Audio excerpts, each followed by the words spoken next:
And hello mga ka-JTech. Magra-ride kami ni Mrs. And hello, Mami. Parang Tapos, ano Mami? Ano masasabi mo? ang tagal mong gumayak, tara na. Ayan, testingin natin itong ating Honda CB sa back ride. Ayan, di ba sabi ko sa inyo, nangangawit si Mrs. sa pagba-back ride, no? Naglagay ako na extension dito para bumaba itong foot peg. Ayan, papansin nyo, ilang inches tong binaba niya. 2 inches yata to, 2 inches, no? Yung binaba niya.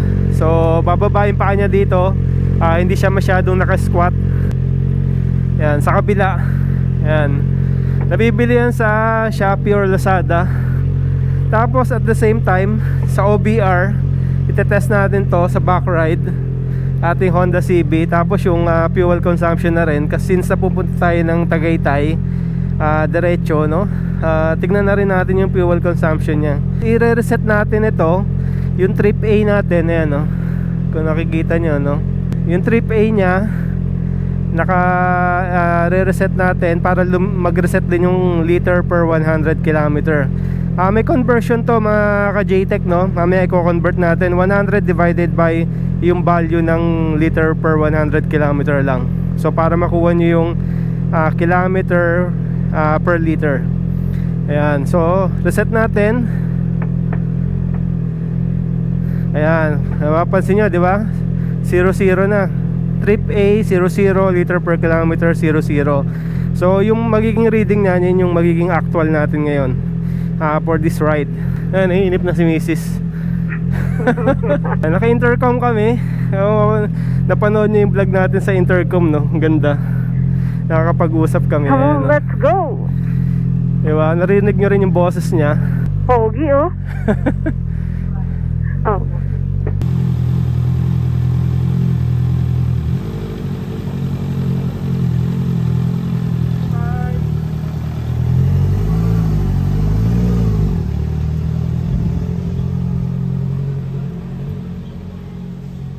So good morning mga ka-JTech. Another ride. Oo. Mami, isa lang dinala kong raincoat. Baka umulan. Hindi yan. Pero tinignan ko naman yung weather sa Tagaytay, okay naman. Clear naman ang langit, ang ganda. Okay, clear. Sige Mami, ikaw tigatingin ha. Yeah. Pagas lang tayo mga ka-JTech. Hindi pwedeng to eh, kukunti ang gas. Galing oh. Okay na, habulin natin yun, tara. Ginuguhitan tayo Mami. Kaya mo siyang gumuhit. Tatahiin natin. Go, clear.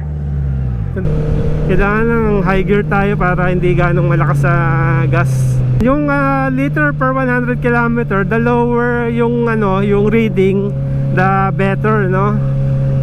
Unlike kasi doon sa kilometer per liter, the higher the reading, yun yung best reading. Dito sa CB natin, hindi siya kilometer per liter ang ang reading niya dito sa gauge natin.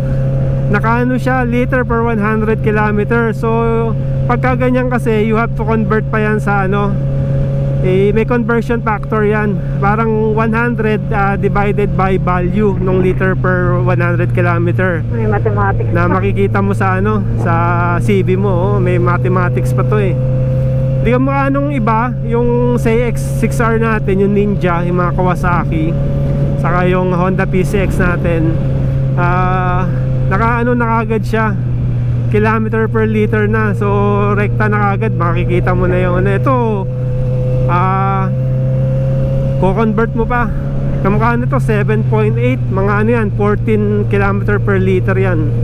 Magaganyan, 100 divided by 7, no? 14 km per liter. So yan, sana mapababa pa natin. Naka 7.6 liter per 100 km na siya. So dapat maging 5 natin to, mapa 5 natin, no? Kaya kailangan lang high gear kayo, huwag kayo lagi naka low gear. Kasi hirap yung makina at low gear tapos high speed. Masyado malakas ang fuel consumption, ay bubuga niya doon pagka ganun. Nararamdaman ko yung yung batak sa akin ni Mami. Kasi pag ginas ko, Ang lakas ng torque nitong ano, Honda CB. So yan yung re-review natin ngayon, yung back ride saka yung fuel consumption nito. So kanina di ba nakita nyo, na-reset natin, talagang press reset to. Makikita natin kung ilan yung tinakbo niyang kilometers, tapos ilan yung konsumo niya per do sa tinakbo na yon. Na magbe-breakfast lang kami ni Mrs. Kasi itong vlog natin, no, fuel consumption plus back ride, no, OBR. Gaano ba ka-relax ito sa OBR? Yan yung re-review natin ngayon. Yung first time ko siyang na-ride dito, nung binili to, sabi niya nangangawit daw siya. Ewan ko ngayon, mami, sabihin mo yung totoo lang, para totoo tayo doon sa ating mga subscribers na nanonood. Yeah, so far hindi naman, hindi ako nakakaramdam pa ng awit. So hindi pa. Kasi mga ka-JTech, in-extend natin yung ano na tayo, yung foot peg. Yung So, yung kanina pinakita ko sa umpisa ng video, in-extend natin siya. Grabe yung traffic, ba't ganon? Ay, oo nga. Ba't grabe yung traffic? Grabe yung traffic, umurong kami. Hi, doggy. Bagay, motor naman tayo. Maski masikip, kaya. Oo pa daw. Bakit alam nila yun, di? Yung mga bata, ganyan eh. Bata pa yun. Sabi niya ganun, no? Alam nila yung big bike? Ay, ano ba yun? Ano yun? Sige, manahan may truck. Lusutan natin to. Oh! Tangina mo ka. Namamura ako. May ang dami palang hams dito. Di ba nagmumura na ganun? Ang dami hams. Hindi ko nakikita ka dahil may yung sikat ng araw ano sa akin eh. Ito, may hams na naman, no? Ang dami hams dito sa lugar na to. Grabe. Yan mga ka-JTech, nakawala na tayo doon sa traffic. Kaya pinatay ko na yung video ko doon eh. Na-traffic tayo ng todo eh. Ayan, nandito na tayo sa papuntang Governor's Drive. Still going to Tagaytay. Sa Amadeo tayo dadaan. Hindi tayo mag-Aguinaldo. Okay, kaliwa na tayo. Ito yung Governor's Drive, isang alternate way to going to Tagaytay. Dito kami madalas dumadaan. Kasi dito along Amadeo, maraming mga kainan dyan, mga coffee shop. Yung Amadeo kasi coffee capital of the Philippines. Kasi sa OBR mga ka-JTech, no, dapat yung OBR mo marunong umangkas. Pagka marunong umangkas talaga yung dapat lagi siya nakadikit, then nasabay siya sa galaw ng rider. Ano mami, kamusta yung mo? Yung paa mo? Nasakit okay pa? Lang. So hindi ka nakangawit? May konti lang. May konti lang. Pero hindi nakagaya ng dati, no? Yeah. Dati kasi short distance lang, di ba? Pero nangawit talaga ako. Kaya masarap sa big bike eh.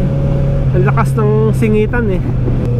Okay itong Honda CB kasi dahil actually dami bumibili nito eh.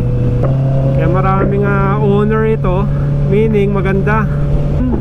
Hindi naman siya fully up straight, pero medyo aggressive siya kasi yung iba naman gusto naman yung medyo aggressive yung position, hindi naman yung sobrang parang adventure bike.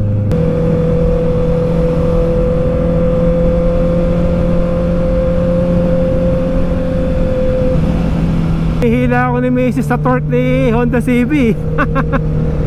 Ano mami, okay ka lang dyan? Yeah. Huwag ka matutulog baka mawala ka sa likod ko. Santok nga ako. Grabe itong babae na to. Ayan, sabi ni OBR okay naman daw yung foot peg. May ngawit din pero konti lang daw, hindi kagaya nung nung una ko siya sinakay, umpisa pa lang nagbababa nun ng paa nag-i-stretching na Sabi ko ano ba yan? Sabi ko bumili ako na to para maangkas kita tapos ngangawit ka rin pala. Pero buti meron tayong option to extend yung foot peg. Tapos fuel consumption naka 7.0 na, kanina 7.6. Umaakit pa to So mababa pa rin yan kung tutuusin kasi yung 7 14 kilometers per liter yan. Singit-singit tayo. chill ride lang tayo kasi kasama natin si Mrs. Baka ma-strike kami dalawa mahirap, di ba? Kailangan talagang be responsible naman sa sa pagra-ride. Lalo na kung may kasama ka, di ba? Kasi but sana kung ikaw lang mangangamote, ikaw na lang mamatay, parang ganon. Pero kung may kasama ko, huwag ka naman damay. Chill ride lang dati. Oo, chill ride lang. Namamasyal lang naman kami. Sa coffee lang kakakain. Magko-coffee lang kami, kakain. Ayan. Tapos ayun, tinetest natin yung backride OBR ni Honda CB, saka yung fuel consumption. Ayan. Ayos na yan.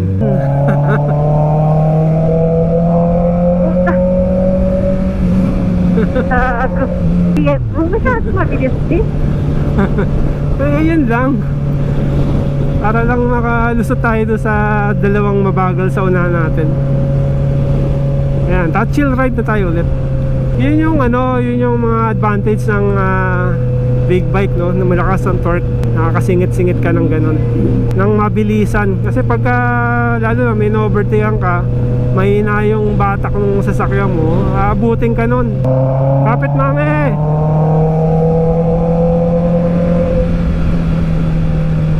Ayan. Pagka overtake ka, low gear mo para malakas ang batak. Tapos sabay high gear. Pagka ganito semento talaga, matagtag daw. So yun yung isa pang review natin, matagtag si Honda C. Hindi kasi semento talaga miski naman sa kotse. Pagka sementadong ganito, matagtag compare mo sa asfalto. Yung likod niya. Overtake ulit. Lakas talaga ng overtaking power. Ang pangit ang busina natin. Busina nino nito? Oo. Bakit? Di ba pinalitan mo ng busina yan? Hindi pa. Oo. Hindi mo pa ina-approve Naku. Tama na yan. Maingay na nga 45 kilometers yung tinakbo natin sa trip A. Tapos yung liter per 100 kilometer 6.7. So pag kinompute natin yan, mami compute mo nga 100 divided by 6.7. 100 divided by 6.7? Yan. Sige. 14.92. Ayan. 15. So bali lumalabas 15 kilometers per liter ang Honda City. Doon sa ride natin na yun city ride yun, ka-JTEC city ride. So I consider it city ride kasi nga dahil nga gawa nung kita nyo naman yung ride natin kanina, may mga traffic, may mga nadaanan tayo, tapos nag long cut tayo imbis na shortcut, di ba? So hindi siya yung talagang dire-diretso. Kasi yung sinasabi ni Honda dito na 20 kilometers per liter sa long ride dapat may kasamang expressway. Pero dito kasi ang daming sasakyan stop and go tayo. So kaya 15. So mas matipid na to kaysa to sa Ninja 6R natin na nag-city ride tayo na 13, no? 13 yun minsan bumababa pa 12. Mas matipid si Honda CB650R kaysa kay Ninja 6R. Bagay, hindi naman natin siya pwede compare kasi nga gawa ng sports yun sports bike yun. So malakas talaga yun, pang malakasan talaga yun. Yan, yun yung natin. Tapos since sabi ko dalawa yung vlog natin for today, yung OBR, so tanongin natin si Mrs. Mami, kamusta yung OBR na feels back ride? It's good, hindi na ako masyadong nangawit. Meron pa rin ngawit, pero in a long ride, syempre makangawit ka. Pero unlike before nung wala pa yung, tawag mo? Yung extension nung sa footpeg. Oo. So nung una, as in ilang kilometer pa lang is sobrang nangangawit ka na. Pero ngayon, okay. Yun, ini-stretch niya yung yung legs niya nun Pero ngayon, ayan kung mapapansin nyo, ito kasi dati nakasagad yan dito yan nakadikit. So yung nakikita nyo tong itim na to, yan yung extension. So ang nangyari, bumaba siya. So imbis na parang kung halimbawa nakasquat kang ganyan, diba? Squat na ganyan. So mas hindi ka nag-squat kasi nga bumaba yung foot peg niya. Saka umurong dito. Umurong sa likod. Ayan. Diba? Mabibili yan sa Shopee or Lazada. Pero ito mga ka-JTech, sasabihin ko na sa inyo kaagad Kasi ito, nung tinry ko to, tumatama dito. Napansin nyo yan, tumatama dyan. Dati. Pero hindi ko naman pinatama syempre. Tinry lang namin pero posible siya tumama kasi kakapraso na lang ganun eh. Paano pag nalubak, di ba? Pag lubak, tama to. Sira tong ganito nyo. Kaya ang gagawin nyo, itong dito sa left side, ano yan, pinutol ko. Binawasan ko yan. Yan, no? Kung mapapansin nyo, mas maikli ito kaysa dun sa kabila kasi binawasan ko siya. Ayan. So kaya tapos tinesting namin yan, yung nakikita nyo sa video. Ayan, kahit anong uga namin na may back ride, so hindi siya tumatama. Diba? So yan yung effect ng pagkakaputol namin dito. Ito, hindi nyo to pwedeng i-grinder. Pinagtyagaan ko yan na lagaring bakal kasi nga delikado, baka maputol yung mabali yung grinder nyo tumama sa inyo. Depende kung professional yung gagawa. Pero pinagawa ko sa mga professional, ayaw nila putulin. Tapos kaya mas maganda to kung ayaw nyo maglagaring bakal, pwede yung ano na lang, yung grinder na pang kinis hanggang maubos lang siya, hanggang mapudpod, tapos makuha nyo yung tamang height. So yun yung gawin nyo. Yan. Huwag nyo ikakapit ito, yung bagong bili na isasalpak nyo bigla dito. So possible tumama. Kailangan talagang putulan. Yan. May nag-advise din sa akin sa sa comment sa vlog. Sabi niya, "Sir, kung magganyan ka, putulan mo kasi dahil tatama yan." So tama siya. Talagang tumatama. Ito talaga yung tamang ano niya, height niya. Yan, no? Mas malaki siya. So yung pinutol ko diyan mga ganyang kataas. Yan. Yan ganyang kataas. Okay? So, effective tong ano natin, tong nilagay natin na to at hindi na nangangawit si OBR. Yan. Tapos yung fuel consumption niya, for me, sa big bike okay na rin yon. Talaga naman kasi given, big bike yan, malakas yan. Biruin mo 650cc.